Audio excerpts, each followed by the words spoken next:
Ang programang ito ay rated SPG. Striktong patnubay at gabay ng magulang ang kailangan. Maaaring may masiselang tema, lengguwahe, karahasan, sexual, horror o droga na hindi angkop sa mga bata.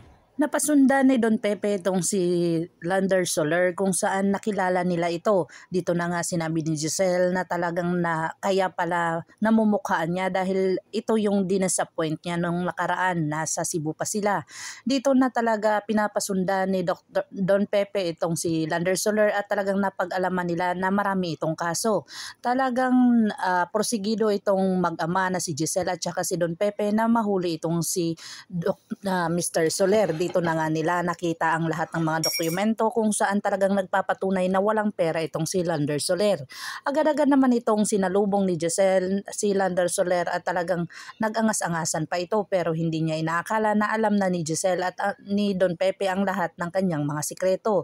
Dito na talaga nagkunwari sila ni Giselle na pumunta sila doon. Buti na lang andyan yung detective nila at talagang hinarang itong si Lander Soler at napaamin nila ito na kasabwat ito ni Moira.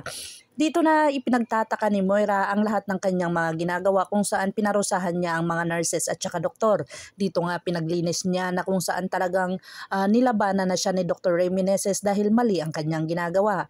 Kung talagang ipa-fire ni Moira itong si Dr. Ray Meneses ay talagang handa na ito.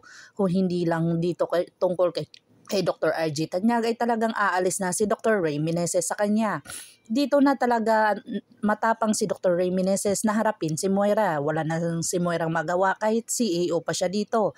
At dito na nga ay nakapagbalot na nga at inilabas na ang lahat ng mga gamit ni Moira na kung saan talagang galit na galit siya bakit nilabas ito. Nakaupo na si Giselle at saka si Dr. RG Tanyag sa loob kung saan binabawi na nila ang effects dito kay Moira. Dito na pinapili ni Giselle itong si Moira na ikukulong o talagang magtatrabaho sa isang kondisyon. Dito na nga magiging janitor na si Moira sa Apex. Ang pagiging CEO ni Moira ay bumagsak na parang basahan na napunta na ito.